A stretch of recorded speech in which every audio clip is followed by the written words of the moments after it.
E aí, tudo beleza? Tudo certo? Vamos aqui continuar nossos estudos. A gente está agora num segundo módulo.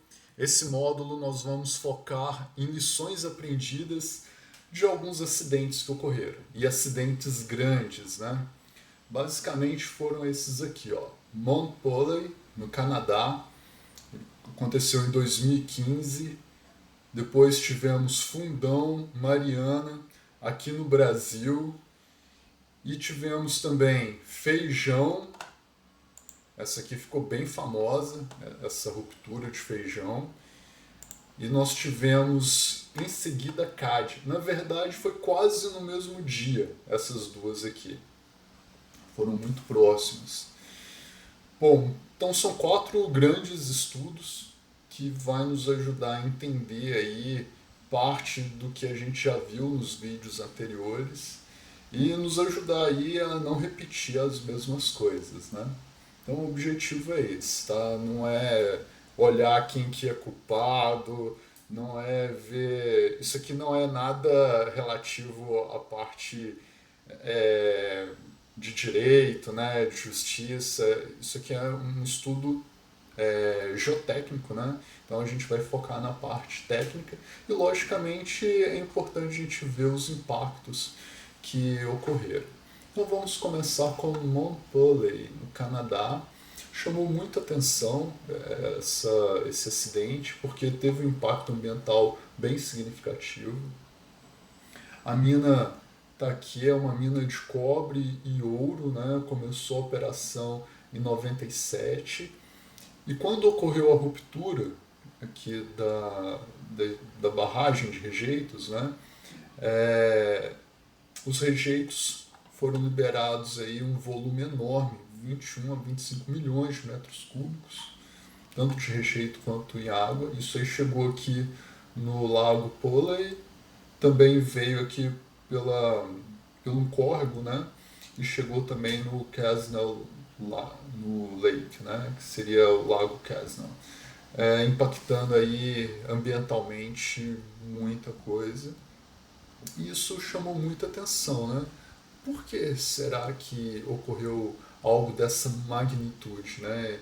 Em um país que tem tantos critérios que são seguidos, né? Tanta preocupação ambiental, aí a gente vai ver aqui algumas questões. Começando, esse aqui é o projeto inicial, inclinações dos taludes 1 para 2, e reparem como que ficou construído. Então nós temos aqui uma parte talude 1 para 1,8 e nessa outra parte aqui 1 para 1,3, ou seja, os taludes de jusante da estrutura estão bem diferentes. As inclinações bem diferentes, bem mais íngreme. E outro detalhe, os alteamentos não seguiram bem o projeto proposto inicialmente, né? Então aí a gente já viu pequenos detalhes, né, que são importantes. Primeiro, é uma estrutura dessa que vai sendo alteada, né, ao longo do tempo. Então, o primeiro alteamento aqui em 95, né, chegando aqui, isso aqui é projeto, né, previsão. Mas ao longo de vários anos, né, você acaba alterando o projeto e às vezes perde até o histórico do que aquilo ali teve. Outra questão importante da gente ver é a fundação. Olhando a fundação, nas primeiras sondagens, identificou que tinha uma argila glacial mole nessa parte. E aí quando a gente observa aqui, ela tem uma porcentagem alta de finos, né, mostrando que realmente é material argiloso, e limites de liquidez e plasticidade altos, né? Ali, foi utilizado nos estudos, né, nos projetos, foram utilizados parâmetros efetivos que estão aqui, mas os parâmetros não drenados não foram considerados. Pelo que foi comentado, entendia que esse material ele era um material pré-consolidado, ou seja, já tinham tensões muito elevadas e por isso dificilmente ele teria um comportamento não drenado. Só que à medida que foi se realizando os alteamentos, essa argila de pré-adensada ela se tornou uma argila normalmente adensada. E aí uma condição não drenada já é bem possível, né? E aí a necessidade de se determinar esses parâmetros não drenados. Com os ensaios de CPT, verificou-se que realmente o material ele tinha ali, essa argila, ela tinha valores relativamente baixos, né? Reparem aqui. Uma argila um pouco mais resistente, né? Mas mesmo assim ela também apresentou parâmetros não drenados. Então SU em torno de 200 e no material de baixa resistência chegando aí um SU de 40, mais ou menos. Então aí a gente já observa que esse material, né, inicialmente definido aí os seus parâmetros efetivos, mas com o tempo foi se alteando e aí a gente volta na teoria dos estados críticos, porque se o material ele tem um comportamento, vai depender da tensão que está aplicada e a posição da linha dos estados críticos. Ou seja, esse material pode ser dilatante, mas à medida que você vai aplicando mais tensão, esse material pode se tornar um material contrátil. E aí você ter um problema aí de uma ruptura não drenada.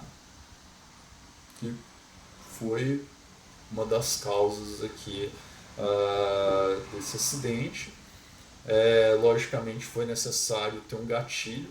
O gatilho provavelmente está relacionado ao tratamento dessa berma de reforço.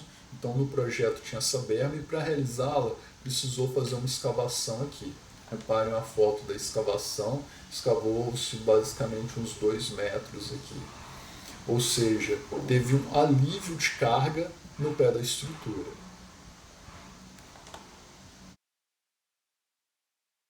Então reparem, aqui a estrutura, taludes bem íngremes, 1 para 1,3.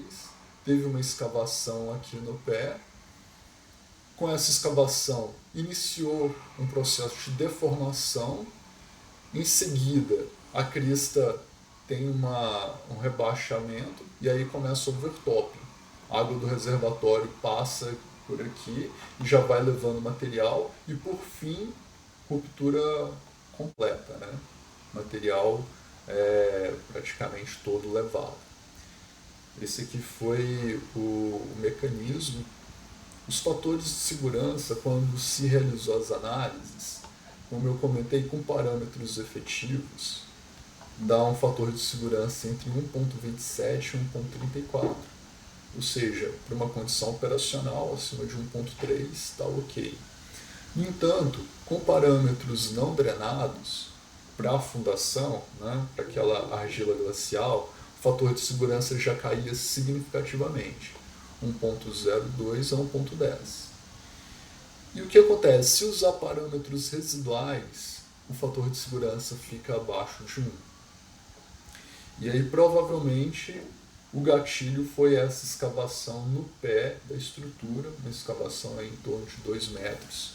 Era para fazer um reforço, mas acabou gerando aí um problema significativo, né? Então fica aí como ponto de atenção, né, pessoal? Primeiro, seguir projeto, inclinação dos taludes. Segundo, verificar a questão aí de parâmetros não drenados. Pode ser que inicialmente esse material estava numa condição aí de pré-adensamento, né, mas com os alteamentos mudou a tensão média aplicada nele e aí uma análise não drenada convinha. E assim, pessoal, muito cuidado com escavação em pé de talude, tá? Isso aqui era uma barragem, um material aí que podia se liquefazer, né, romper, mas é muito comum, tá, fazer esse tipo de escavação. E aí geotécnico tem que ficar atento. Aí agora a gente vai para uma próxima barragem, vou falar aí no próximo vídeo sobre fundão. Tamo junto, até mais.